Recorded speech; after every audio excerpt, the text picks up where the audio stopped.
Well, good afternoon. You're listening to the new WCEG Network on WCEGTalkRadio.com.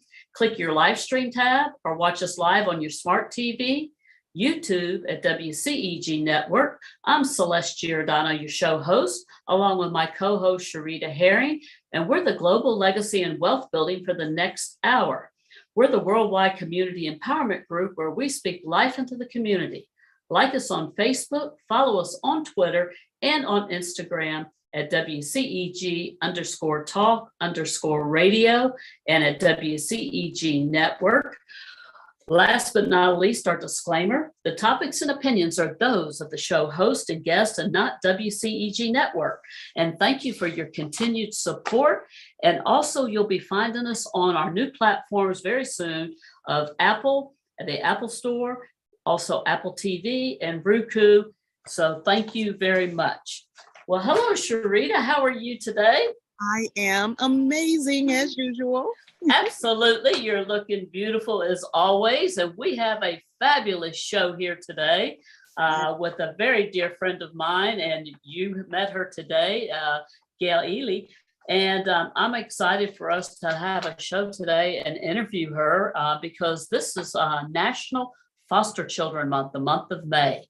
And this is the second year that Women of Community Impact has been doing service projects in the month of May for foster children. And we did a service project last year where Gayle Ely with the Creative Community Service, along with Positive Impact in Atlanta, were recipients of 100 backpacks filled with personal hygiene items. We also partnered with a couple of groups, networking groups in Northern Kentucky and Cincinnati, Beautiful Faces Going Places in Cincinnati, along with Carol Dockham, where they filled 50 backpacks with these personal hygiene items. And then in Northern Kentucky, Leading Ladies of Northern Kentucky with Michelle Lorms, where we did 50 backpacks for foster children. And I'm telling you, the response for the community, they came from everywhere to be a part of the service project for foster children. So I'm excited, Sherita. You have some stories to share with us as well about foster children and our guest we have today. So before we get started, I'd like to read a little bit of a background about Gayle Ely and Creative Community Services. Creative Community Services is an award-winning public nonprofit organization serving children and teens in foster care, as well as adults with developmental disabilities and mental health needs in Georgia. CCS serves its clients and their families by providing direct community-based services, therapeutic foster homes, and host homes, and specializes support and care. Gayle Ely has served on the board of Creative Community Services for 5 years and has served as board president for the past year. She is the founder of Total Life Leadership, an organization providing leadership coaching, training, and facilitation services. Gayle brings strong leadership skills and passion to her board president role. She is an enthusiastic advocate for CCS, and her goal is to strengthen the board agency partnership. So without any further ado, welcome, Gayle, to our show at Global Legacy and Wealth Building today. Thank you, Celeste. I am so glad to be here. And Sherita, it's wonderful to meet you. Thank you so much for inviting me. Yes. Absolutely. And I know that I read that bio for you, Gayle, and Sherita, I apologize that I didn't have you tell our audience a little bit about you. And what I would love for you to do, and I apologize, is for you to quickly share your background, because you are the queen of grant writing, so in the nonprofit arena. So please share a little bit so our audience knows who we have on this show today. Well, I am Sherita J. Herring, and I am the president of the Philanthropy Alliance Foundation. And for the past 30 years, I have developed over 600 organizations, and we've raised 30 million for projects. But more so, what I enjoy really now is the coaching side of that. There's so many organizations that become organizations, but they just don't know what the next steps are. They're feeling stuck. And so even here in Arkansas, relocating from Los Angeles, I'm still coaching and just really, really hearing the amazing things that organizations are doing all over the world. So that being said, we need to just move on and find out more about this wonderful lady. Absolutely, Sherita, and thank you for sharing that. And so, Gayle, we're going to dive right in. And May is Foster Care Awareness Month. And tell us, what does that mean and how is it observed with you and Creative Community Services and the community?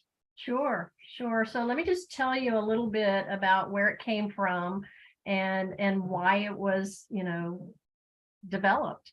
So the U.S. Department of Health and Human Services, and within that, the Children's Bureau Agency has designated May as Foster Care Month.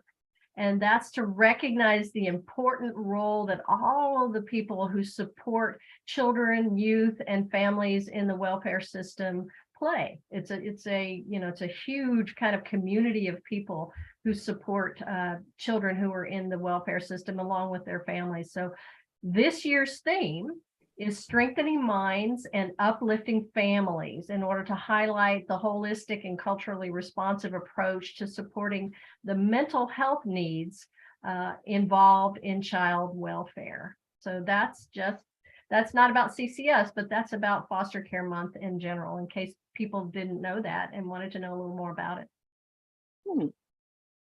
Well, Gayle, how many children or youth are in the foster care system? Approximately 390,000 kids are in the foster care system in the United States. In Georgia, that's about 11,000 kids. Wow. So it's a huge, number of kids. Imagine, that you've been taken away from your family or you don't have family for some reason. And that's what those kids are facing. Wow. That's quite a bit, 11,000 right here in the state of Georgia. Mm-hmm. You would, by any chance, would you have, and I don't mean to put you on the spot like that, Gayle, but by any chance, do you know how many are in Northern and Kentucky or Ohio? I don't. Okay. I didn't look up that statistic. I apologize. No, but I would definitely would love to know that statistic if you would get that to me, because I'm going to be speaking up there in Cincinnati next week, and I would love to have that statistic if I could. Sure, I'll be glad to get that to you. Absolutely. So CCS provides therapeutic foster care. Share with us the difference between traditional foster care and therapeutic foster care. Sure.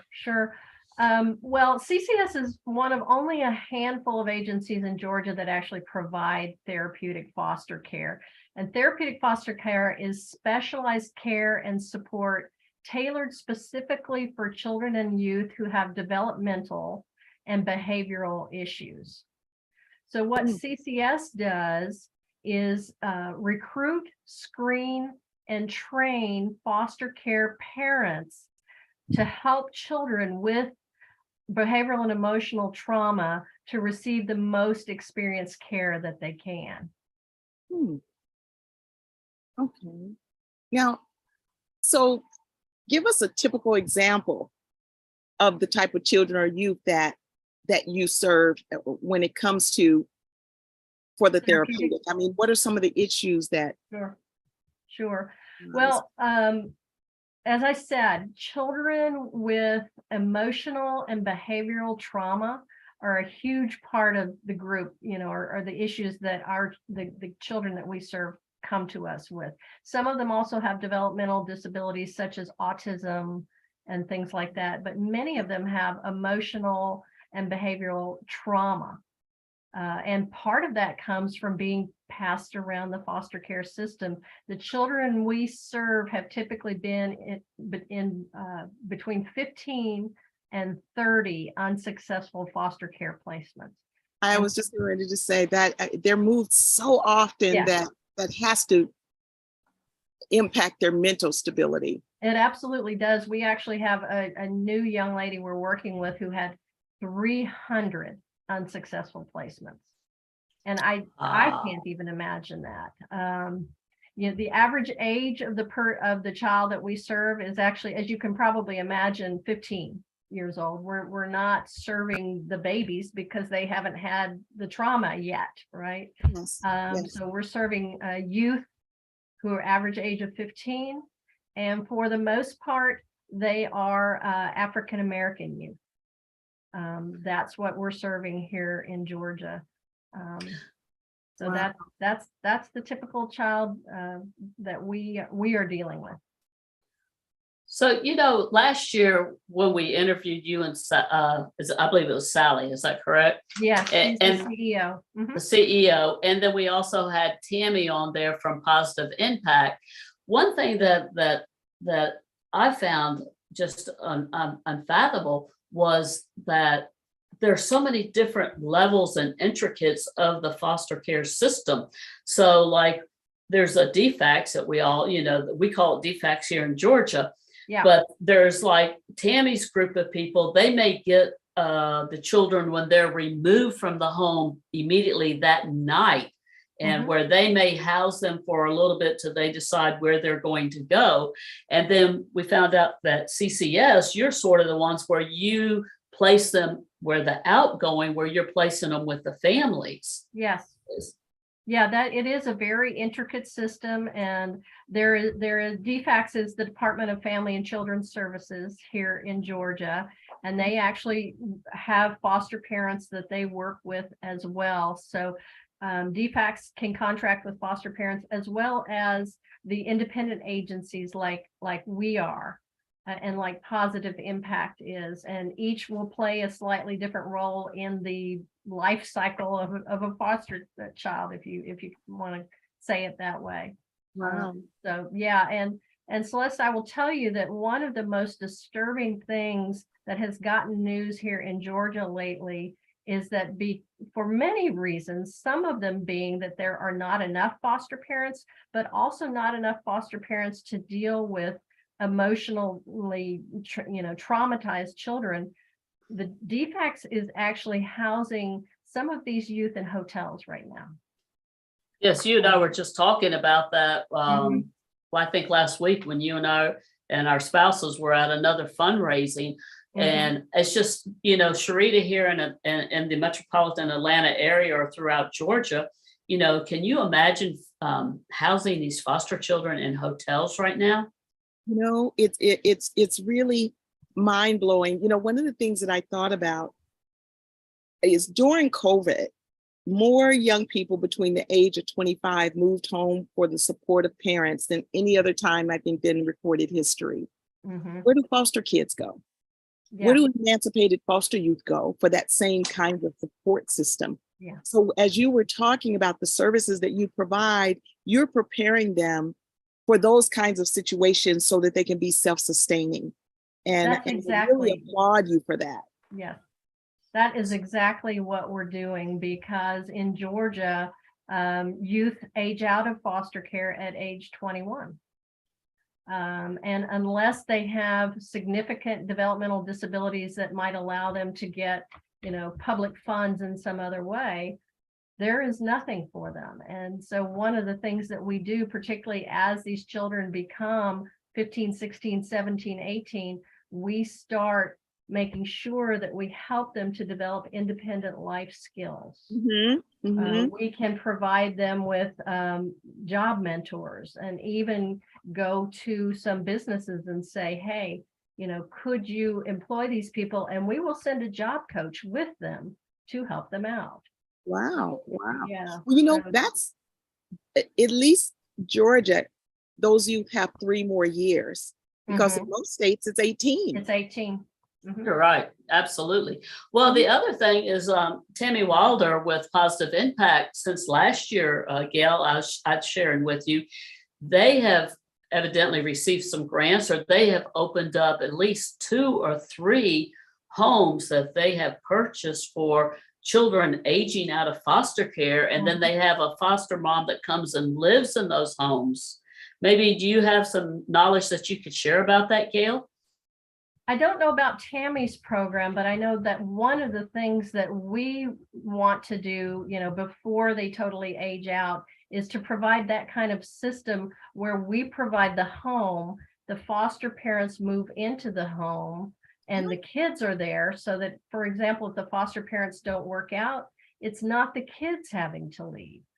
That's exactly what foster parents that come in, Yes. and it provides a more stable environment for the youth, and also provides them with an opportunity to live in an environment where they can have some independent, living skills development. We can train the foster parents to do that. We can even provide staff to do some of that, because our staff does a lot of that as well. So Sherita, last year, and I think that's the track that Tammy and them went, because at Thanksgiving time, Women of Community Impact, we collaborated with Love Them, Love Him, Linda Gunter, and we took a Thanksgiving meal to their home. And as you said, the foster mother goes there. The kids don't have to move around in that beautiful home. And they were, they were much older, I call them children. They were children to me, but they were, at least, 15 or 18 or in that era right there. So I just found that very awesome that they were able to do that. And they've added like 2 other homes since Thanksgiving to their program. So that is an awesome thing right there. The other thing, Sherita, that really amazed me last year is like what Gayle was talking about, is when we were doing the backpack drive, we didn't realize that a majority of these children are middle school and high school, that those were the ages of them. So, needing the things that they need. I mean, we were thinking of little children, elementary school or infants or things of that nature, but it was primarily middle school and high school children that were in need of these backpacks. Because Gayle, please share some of the things when people, when these foster children go into the foster care. I mean, they have nothing, absolutely nothing. They may be taken out of a home at 2 o'clock in the morning and they have their pajamas on and that's it. Yeah, well, I'll share with you a story. I walked into the CCS offices one day to meet with the CEO, and they were kind of having an impromptu meeting in the waiting area. And one of the staff members was sharing with everybody else that he had actually picked up one of the youth that had been housed in a hotel. And he said that youth had one shirt, one pair of pants, and no underwear. And so he said, we made a swing by Walmart to pick up some underwear for that child. That's all that child had. Wow. And so you don't know, what they're going to come with or what they're not going to come with. Oftentimes they pack their things up in garbage bags. So one of the things that we like to provide is a suitcase. So that, and it may not be that they're leaving our care, but one of the things that we arrange for foster parents is what's called respite care. So they get a weekend off, they get a few days off, and that child, may go to a fellow foster parent family or some other person who's been trained to deal with them, so that the foster parents have a few days off. So, it's not that they're leaving that home. They may be just going off for a few days, and they have a nice suitcase to take their things in. So it's the little things that you don't think about, unless you're familiar with the system. And I've heard a lot of different things about that, Gayle. A nice suitcase, I thought the same thing would be a great thing. And then we also heard somebody speak at a networking thing that was in the foster care system. And so sometimes they say that the foster kids relate to a suitcase that they're moving.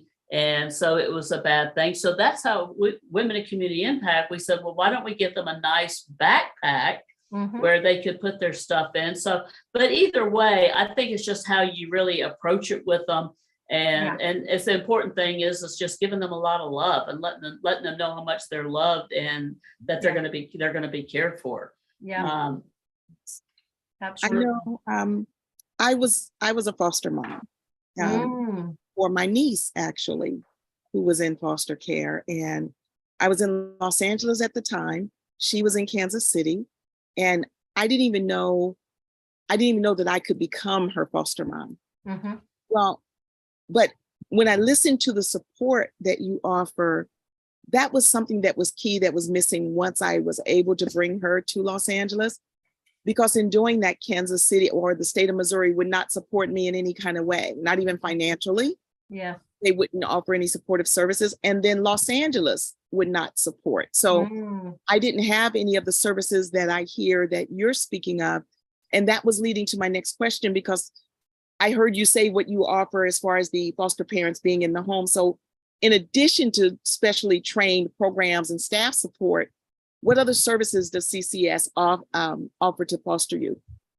Well, we have a specially trained staff who, because we're dealing with youth with emotional and behavioral trauma kind of issues and even developmental disabilities, we have a whole team of people, and we have a whole program, which is a behavioral intervention program, to help them, to smooth out those rough edges, if you will. We don't do therapy, but to help smooth out those rough edges. One of the things that we've partnered with parents on, the foster parents and the child on, is going into the schools to help them develop an individual education plan, which is something in Georgia that each child can have if they need or want one. We engage other community-based services for support. There are, for example, I was just talking with someone from an autism group who has like monthly group meetings for autistic youth around technology, because lots of autistic kids are actually really good at technology. And so, partnering with other groups that support youth in those kind of ways. We also have a teen parent connection. Lots of times we find young girls in foster youth find themselves being pregnant. And so we will provide them with life coaches and assistance with resources, food, clothing, diapers, transportation. And the reason to do that is because we want to end the cycle of foster care. A foster girl, who has a baby, that baby is much more likely to end up in foster care than other girls who have gotten pregnant. So we provide them just the support so they can be the best moms that they can be. And then, as I think I've mentioned before, some of the older youth, to prepare them for aging out of foster youth, life skills, independent living skills, job coaching, job mentorship. And, you mentioned, Sherita, that you didn't have the help, and you were fostering one of the people who's one of your relatives. We have most recently got involved in something that the foster system at the federal level and the state level is really encouraging for us to find people who are relatives of these foster kids. Many times the relatives don't even know that that child is in foster care if they're distant relatives. Or maybe even not so distant, because sometimes it's a dirty little secret, So finding those families who can either have a relationship with that child, even if they can't take them in, they might remain with our foster parents, but then have a relationship with them. Or even close allies, that coach in school that was really, really close to them, to provide them with more of a support system. And in that system, we can certify a grandmother or an aunt to become a foster parent, and then support them both with our resources and with the state resources. Wow, that's awesome. So let me ask you something. What special training and services are provided to the actual foster parents? Well, there's the typical first aid training and, and any kind of parental training that might be needed, but it's also understanding and knowing how to respond when you have outbursts or things like that. In addition, our staff members are in the homes of our parents on a weekly basis if needed. And we also may only have one child in that home, particularly if that child is one that needs more care, more supervision is not as stable as some of the other kids. So our staff members are on call 24/7 and are available to whatever those parents need. We have some parents who have been with us for over 20 years. That is awesome. They really love the agency. Of course, they don't have the same children all, for 20 years, but they love the agency. They love the support that is provided. We do a summer picnic and a holiday party, that all of the parents are invited to. The staff is there, the board is there, to create that sense of community, as we say in the name of our agency is Creative Community Services. So, I have a little story to share. When I went to college at Berry College, I think I shared this story last year, Gayle, with our audience, but we have a very close-knit group of women that were on a national championship basketball team. And one of our Berry College sisters went to be a teacher down in Jasper, Georgia. And she fostered, don't hold me to this particular number, but it's right around 80 children in her life, that she's fostered. And she's very, very close with many of them. She's adopted some of those. And but just to think that she fostered 80 of those. She was a school teacher, I believe in middle school or high school. They even put a baseball field and they called it it's called Barbara Struckoff Baseball Field. Wow. Where she was a coach because she's in physical education. And we just collaborate and get together. Our team does, several times a year. And I am just honored and privileged to know the things that she has done in the story. She was up here recently because one of our sisters lost a spouse and she spent the weekend with us, and just the stories that she shared, about getting these children and they not having anything like you say. And you're talking about people in your system 20 years, and she's been in the system with foster care for, 40 something years. I mean, that has a huge impact, not only in yourself and the children, but in your community. Oh, absolutely. Absolutely. My niece, when I got her, and I won't tell too much, but she was on all these different medications. She no longer is on any medication. She's, God, what is she, 30 now? But she also is running her own business. She's a realtor. She has a beautiful son, and she just is a super, super smart young lady. But of course, my sister is super smart. It's just, life happened. But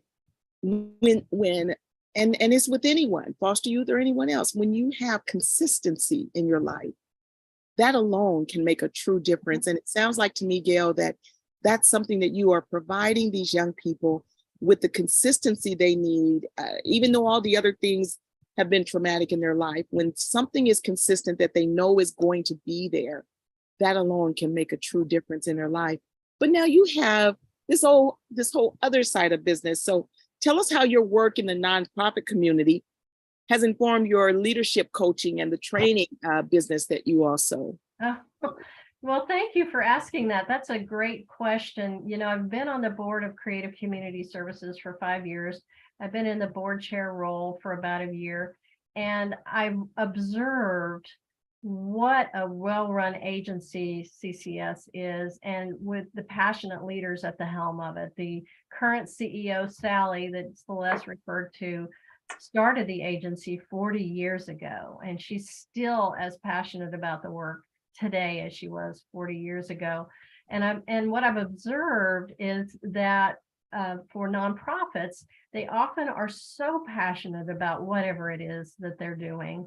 And they are not as, it's harder to really be a good leader, because a leader is a set of skills that we're not often trained on. That we're just because we are passionate about something, right? It's kind of like, oh, okay, we're supposed to be able to be a good leader.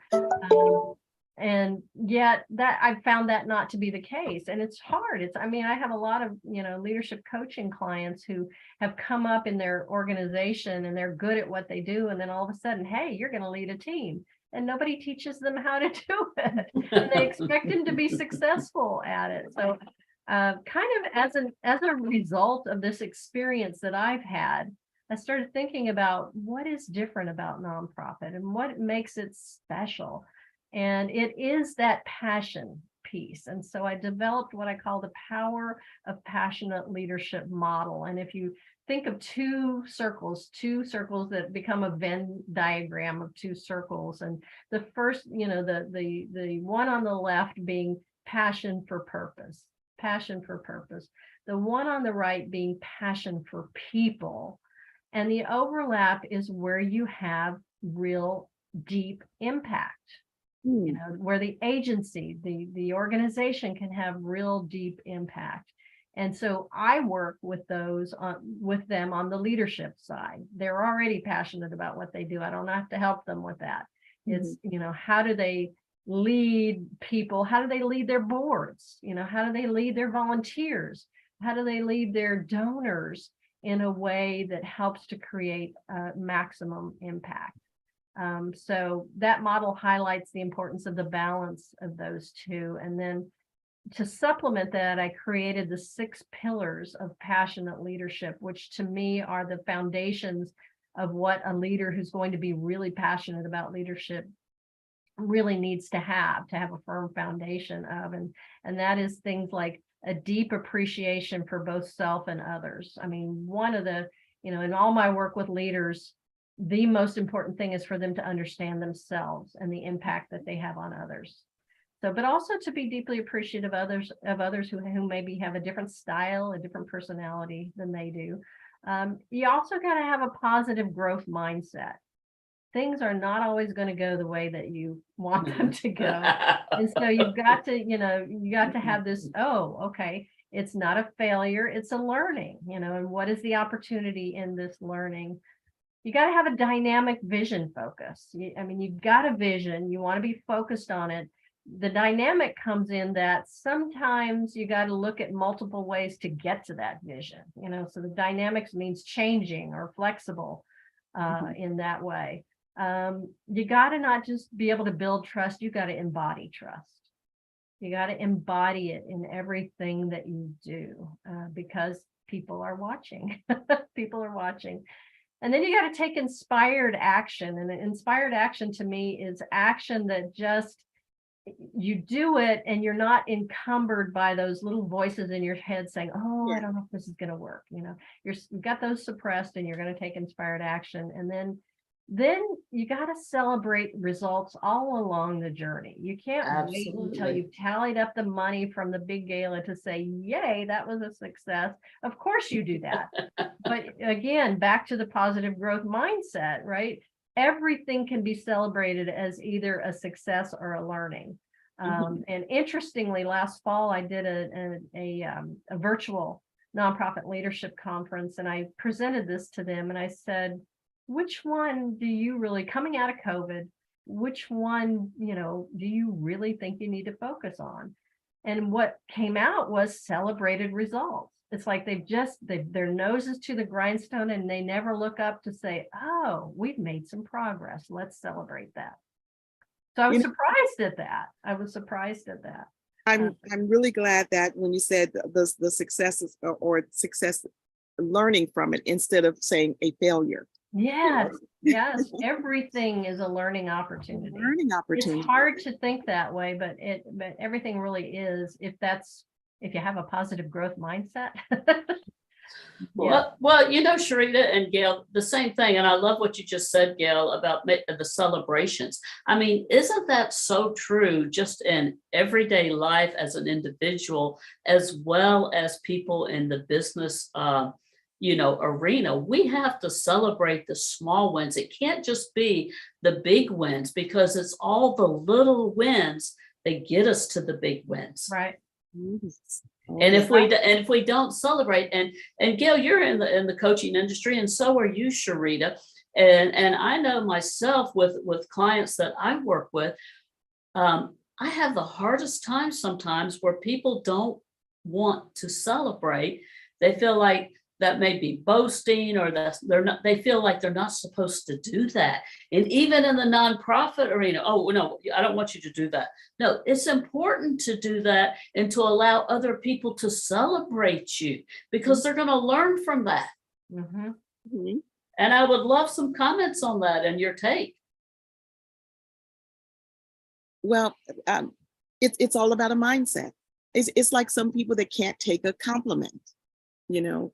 Yeah, but and so it's all about a mindset. And so often, especially in this day and age, well, even before now, I mean, even as a kid, you know how something's going well, and they say, "Oh, something bad's going to happen." Things are not too good. We listen to our parents or just people that we know. We say these things and don't realize the true impact that it has. And so sometimes even myself, I might be doing something. I'm like, "Oh my God, this is great," and then you start to hear that chatter in your head, and I'll just stop and say, "Lord, let me stay in the moment. Let me stay in this moment, enjoy this moment, celebrate this moment, and stop worrying about what could happen later." I mean, and so, but that it has to become a practice. And, Yes. And you have to give yourself permission to do that.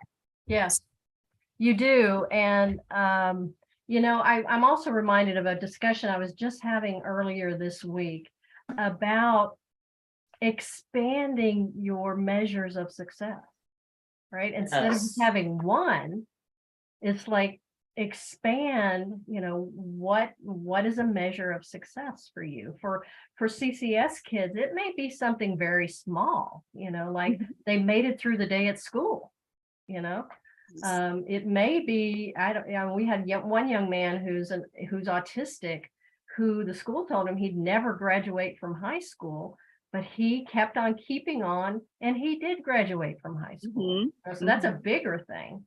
But his persistence could be something that you celebrate. Yes.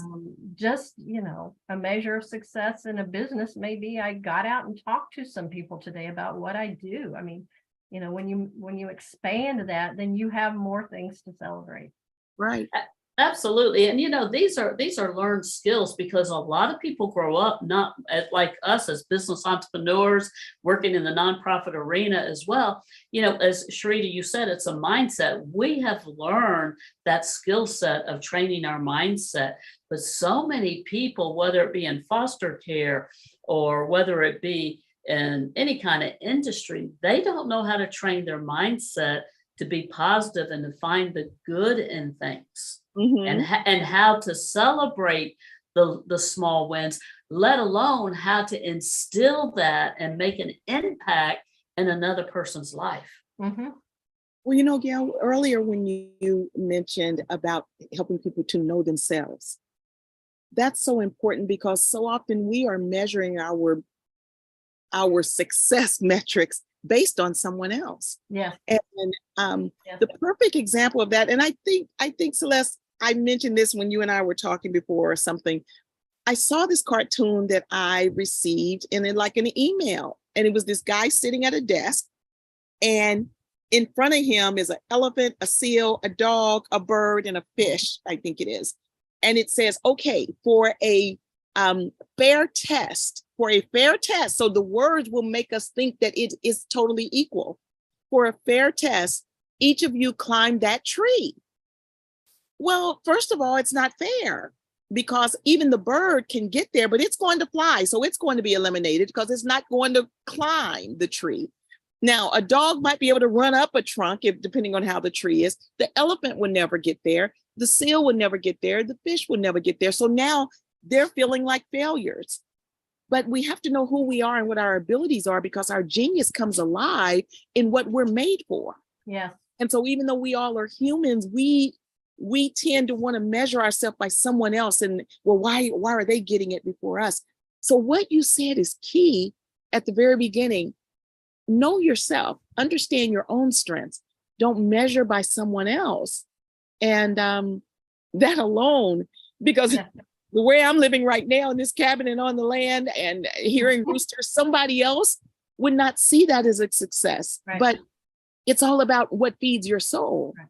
So And I think from a leadership perspective, it's most important to know about yourself, but then to find out the strengths and the geniuses of the people who are on your team. Yes. Yes. We often, Yes.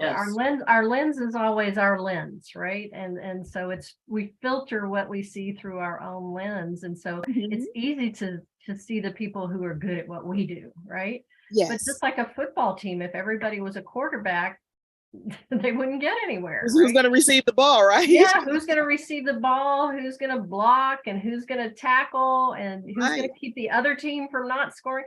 You have to have every member of the team to be in their genius. Yes. To make it work. And we oftentimes have a difficult time with that. Well, and in the nonprofit area also, it's a little bit off topic, but I know that Gayle will have a good comeback with this, and so will you, Sherita, is that we deal with a lot of volunteers, and a lot of volunteers are from different backgrounds and different things. And I was thinking about this last night and this morning. I woke up this morning at 3:30, 3:45. When we volunteer and do things, and this is why we need to have training and with this, we're here to serve people first. We're not here to go and serve, but we're there to serve ourselves, where it's all about us and our business and this and that. It's about serving the people. Women in community impact, one thing I take a lot of pride in, and so does Sarah and our board members, when we show up to serve, you will never see us introducing ourselves, telling about ourselves, or doing anything. We're all in that moment of serving those people right then and there. And that's a skill set that has to be taught to volunteers.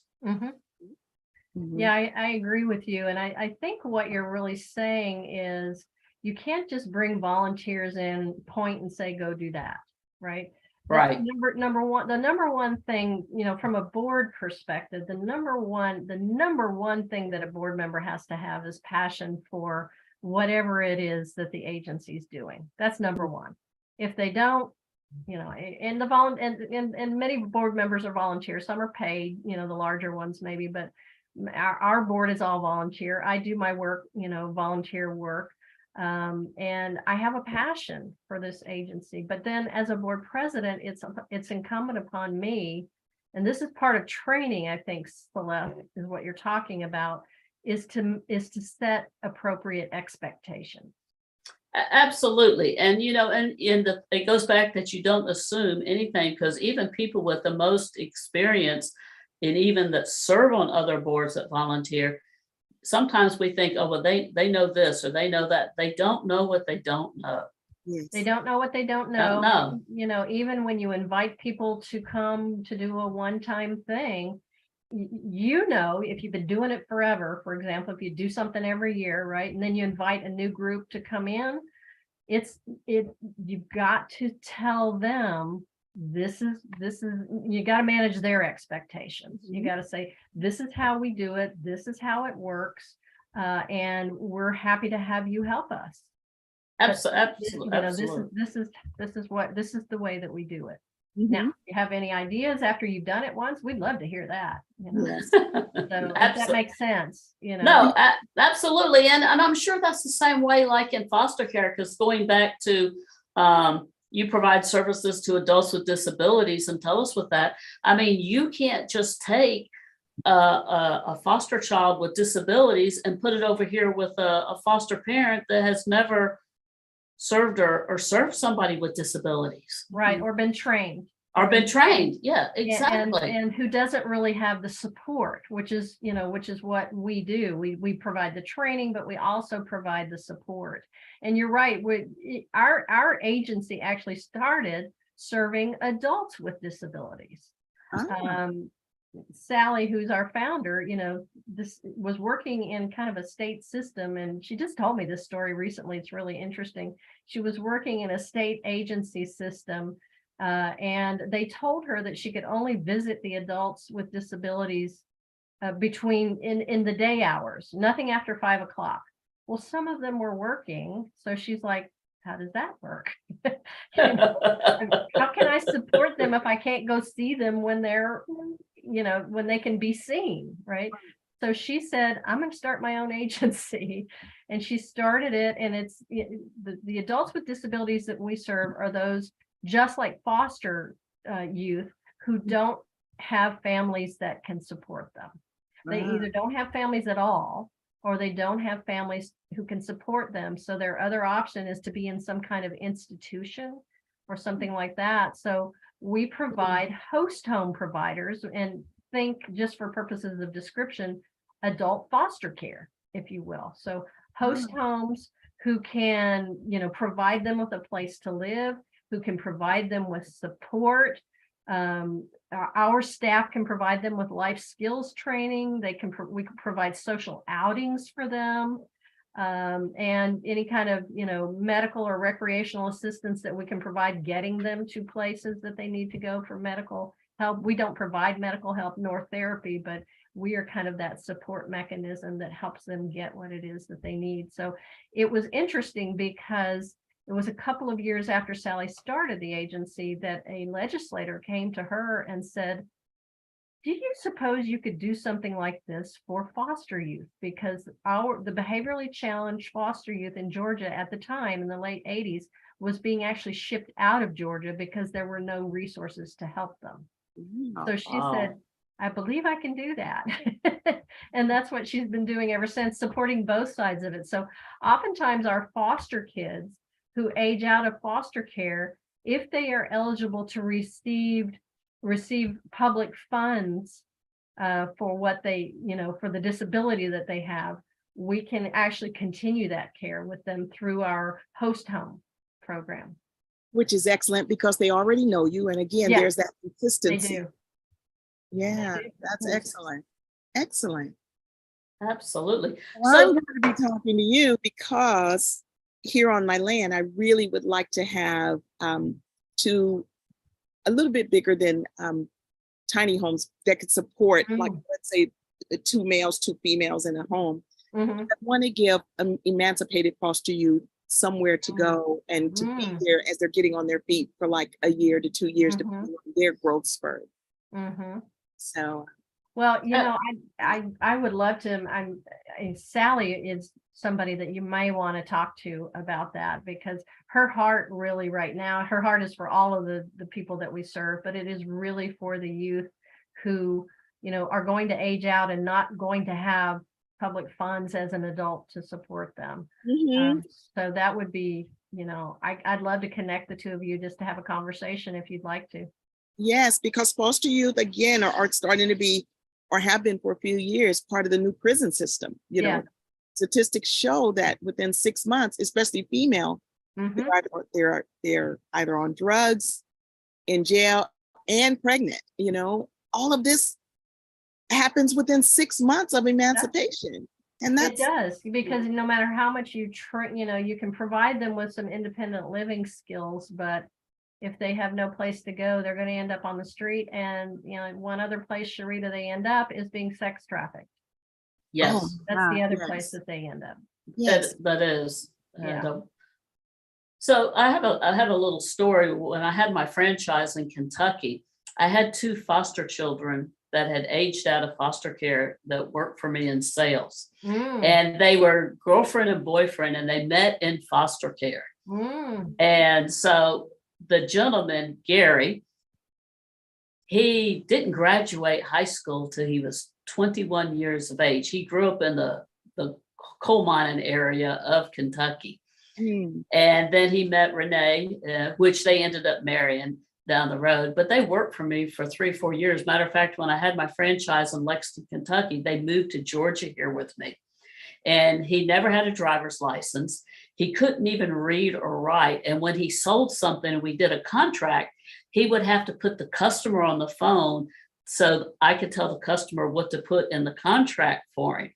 But I'm just so proud of the fact of the experience that I had with this young couple is the fact that he couldn't read, he couldn't write, very limited. He got his GED when he was 21 years of age. He got his driver's license. He drove a friend of mine's mine had a Jaguar. He went and got his license and his driver's test and a Jaguar. And I hear from him periodically, and he always remembers that. And when they moved down here with me, he was a top salesperson where he sold, you talk about where you don't discriminate against color, race, religion, education, anything. This guy could not read or write, and he was making 15 plus sales a month, making $1,000 a week, more money than he could ever at a while. Yeah. And what happened was his real mother ended up getting cancer, and he went back to Kentucky because he wanted to be near his real mother. But the experience that I had and the joy and seeing what these kids did, they were like my own little kids, was a phenomenal thing. And how these kids in foster care, they meet other kids in foster care and become very close with those other people like that. So it was just it's something that I always talk about that because, we don't judge a book by its cover. You would never know that these kids were in foster care. You would never know that this young man, Gary, couldn't read or write and grew up in foster care. And I remember when he came, he wore white tube socks and shoes that had a hole in it and blue jeans. And then he's making $1,000 a week. It was just a phenomenal thing to see the transition and the pride that he had in himself. And I haven't heard from him in a while, but there's so much that we can do for people, especially foster children. And really what a lot of them need is a lot of love is what they need. Exactly. And so Celeste, what I'd like to celebrate is not only his successes, but the fact that you were there to help him with that. That is something to celebrate as well, because we don't have enough people to do that, to give them that chance. No, exactly. It's like Barbara Struckhoff, my very college sister, fostering 80 plus, children. I mean, you hear those stories and it warms my heart to know that I have a very, very dear friend that I call a sister that did that, and the things and the stories that you hear, what they go through. And I'm sure we have that all over. And I'm very proud, the passion. You hear me talk about Gary and Renee, that that I did that and I believed in them and I had that little bit of success story. And it's not about me. It's just the fact that it was a reward, like you say, that there was some good in their life at some point. And I like to think that we taught them confidence and things of that nature, and to believe in themselves. And hopefully he's very successful, somewhere, because it's been a few years since I've heard from him. Yeah. Right there. Sure he is. I'm sure he is. And just like you, Sherita, being the foster, mom that you were to your relative, and the young lady's very successful today. What an impact you had to have. And had you not been there at that time, or I'd been there at that time, or Barbara been there, where would those kids be today? Right. Well, I have another story. My little sister, who we adopted when she was 6 months old, the one whose daughter I ended up getting, but she had been in care, and then we adopted her. Now she's 50. But you guys, a few years ago, she had always wanted to meet her family. And this is totally off another subject, but she comes from the system. And so I ended up working with a client who I had known for some years. Well, now Birth Family Finders is her organization. And I said, you know what, my little sister would really like to know her real family. And this happened just about 5 years ago. Maybe 5 years ago. She found my little sister's family, you guys, in less than 30 days. Wow. And we're from Kansas City. It ended up that my little sister, the home church where we all grew up, my little sister had been in Sunday school with her younger brothers and sisters. Wow. We ended up introducing her to her family, to the grandmother, who was the only one that knew that my sister's mom had a baby, because she was away at a boarding school. She was very smart. She had gotten the scholarship, was living outside of Kansas City, ended up getting pregnant with my sister. So her brothers and sisters, no one even knew she had a baby. Wow. So now the grandmother introduces her at her 80th birthday party. We all fly in. My little sister's there. She meets her aunts, because it ended up her mother died a few years ago. She meets her aunts, her brothers and sisters. But you guys, the amazing thing is that some of the family weren't happy about it because they felt like they knew their sister. And so they weren't very kind to my little sister. But the amazing thing is 2 weeks after that, the grandmother died. She not introduced my little sister to her family, that she never would have gotten to know them because the grandmother was the only link. Right. So it's a blessing. My little sister now has a relationship with her actual brothers and sisters. She knows her aunts, and it did so much for her because we all love to look at somebody. I have a niece that looks exactly like me. And people even say, girl, you must be kin to Sherita, you know. We all want that link. And my little sister could not say that. And now, you know, it completed it so much more for her. Absolutely. Well, and that's absolutely true of foster kids too. And that's why the kinship care program, that we try to find relatives, you know, because we've had foster youth say,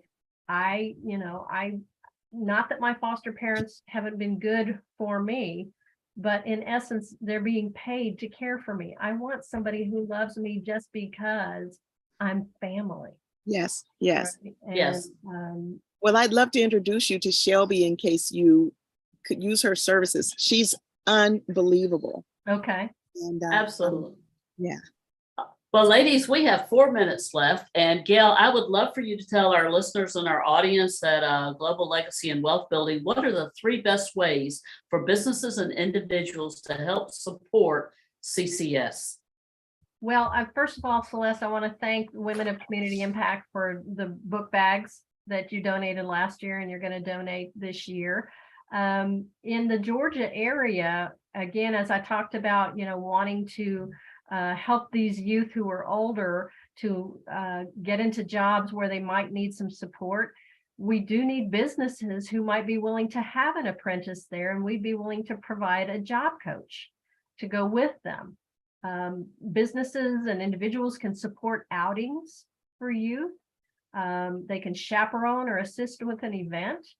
And I also personally, as the board president, am looking for board members who could, you know, be of strategic support in all different ways to creative community services. So those are some of the ways that your audience could support creative community services.